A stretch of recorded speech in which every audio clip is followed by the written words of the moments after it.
This is Radio Health Journal. I'm Nancy Benson. This week, to breastfeed or not to breastfeed under exceptional circumstances. They're creating spaces for a wider range of what is good parenting, not casting other people as lazy or selfish if they don't make the choices that you do. New definitions of breastfeeding when Radio Health Journal returns. I'm Reed Pence, the producer and host of Radio Health Journal. If you like listening to Radio Health Journal, you'll also like our sister show, Viewpoints, which covers a wide array of topics from education to history to the environment. Here's a preview of what they're covering this week on Viewpoints. This week on Viewpoints. Between 1919 and 1932, the top 5 grocers in the country were receiving from 4% of America's grocery dollars all the way up to 30% in just 12 years. Co-ops in a crowded grocery landscape. Then, for a moment, you're part of the recording of history. The timely art of illustration. I'm Marty Peterson. And I'm Gary Price. These stories in depth this week on your public affairs magazine, Viewpoints. Listen to Radio Health Journal and Viewpoints on your favorite radio station. And subscribe and listen anytime on Apple Podcasts, Google Play, and Spotify.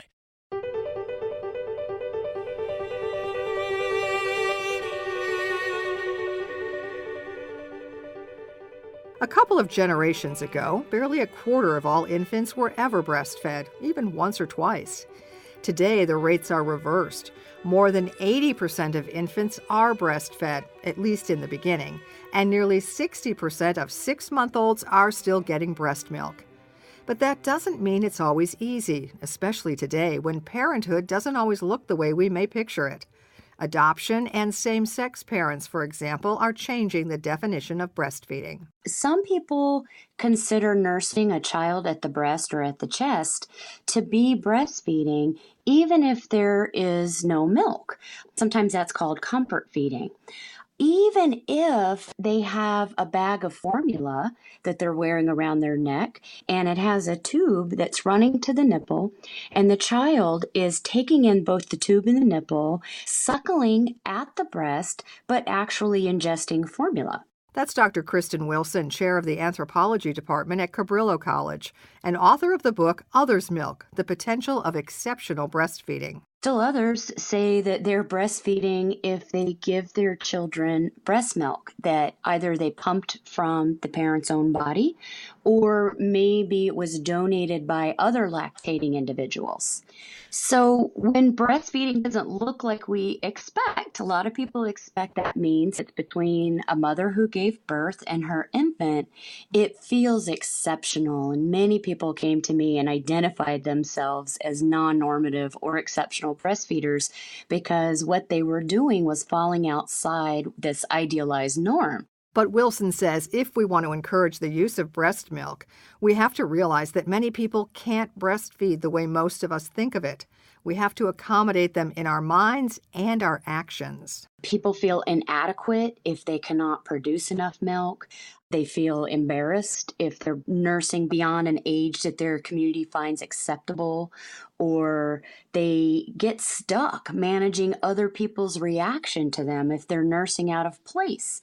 For example, some of the people I talked to were given a hard time breastfeeding in church or being less feminine appearing and breastfeeding in public. Now, if somebody is further outside the norm and trying to breastfeed through some barriers. For example, they're trying to induce lactation because they adopted their baby, or maybe they have to do some extra work because their milk supply is low.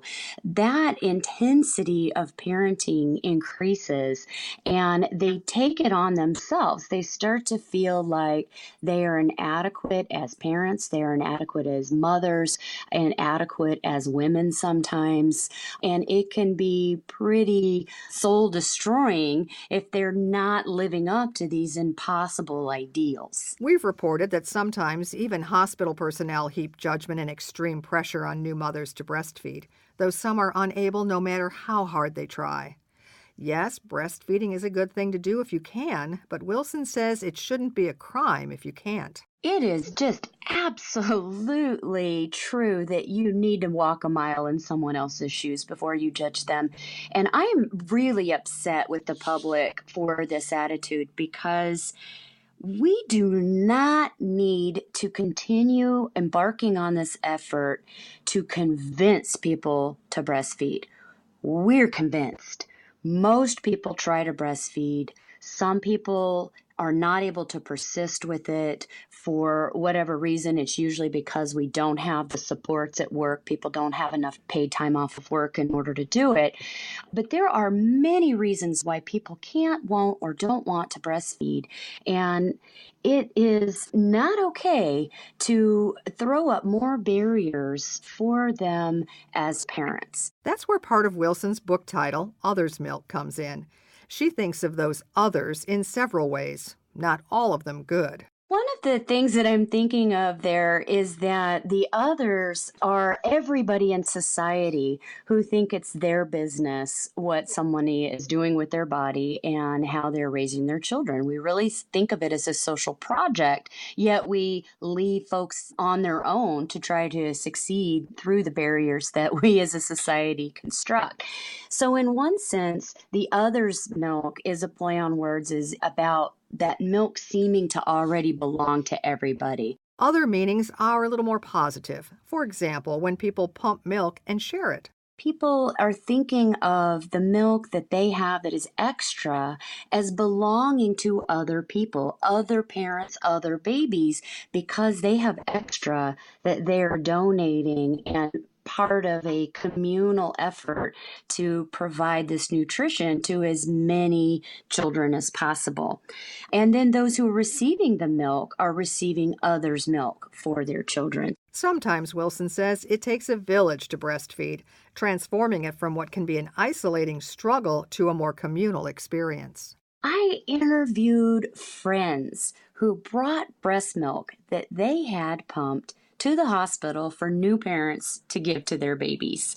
I interviewed milk donors and recipients in the law enforcement community who formed a bucket brigade to get milk throughout New England. They would go from one police car to an ambulance to a fire truck to another police car to get it several states away from someone who had extra to another person who needed some.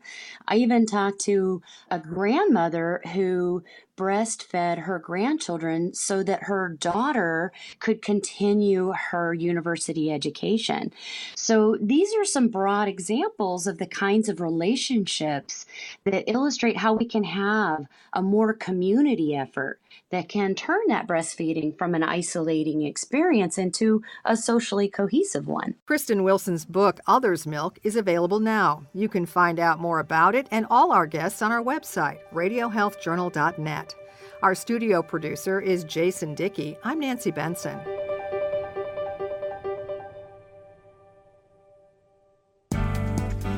Radio Health Journal returns in just a moment. June is Alzheimer's and Brain Awareness Month, and the Alzheimer's Association is joining forces with the Ad Council in a new campaign, encouraging families to talk about memory loss and other potential warning signs of Alzheimer's disease. Ruth Drew, Director of Information and Support Services for the Alzheimer's Association. Close family members are typically the first to notice memory issues or cognitive problems, but they are often hesitant to say something, even when they know something is wrong. This new campaign is aimed at empowering families to have these conversations before a crisis occurs. Titled Our Stories, the new campaign targets family members and features real stories, encouraging people to notice the signs, trust their gut, and start a conversation. It's an essential first step on the path toward managing disease-related changes. Families can start with ABC, assess changes, begin a conversation, and contact the Alzheimer's Association for help at alz.org/ourstories. How much do you know about migraine? June is National Migraine and Headache Awareness Month, so it's a great time to start learning. You probably know that migraine can be disabling and marked by severe head pain. But did you know that migraine is the third most prevalent illness in the world? In the U.S. alone, millions of people are affected by migraine. And did you know that 1 in 3 patients with migraine avoid planning activities because they fear a migraine attack will force them to cancel? Are you losing precious moments to migraine? What if you could find more moments with less migraine? Ajovy Fremonizumab VFRM injection is a prescription medicine for the preventive treatment of migraine in adults that reduces monthly migraine days, and for some, cuts their migraine days by 50% or more. Ajovy is the only preventive treatment for migraine that can be taken quarterly as 3 225 milligram injections or monthly as 1 225 milligram injection. Do not use if you are allergic to Ajovy or its ingredients. Ajovy may cause allergic reactions such as itching, rash, hives, swelling of face, mouth, tongue, or throat, or trouble breathing hours to 1 month after use. Get medical help right away if you have swelling or trouble breathing. Common side effects of Ajovy include injection site reactions. For more information about Ajovy, including the full prescribing information, talk to your doctor. Call 800-887-8100 or visit ajovy.com. Thank you for listening to Radio Health Journal, a production of MediaTrax Communications. If you enjoyed this week's show, please leave a review on iTunes or share it with a friend. You can find more Radio Health Journal stories about health, science, and technology on iTunes, Stitcher, and at radiohealthjournal.net.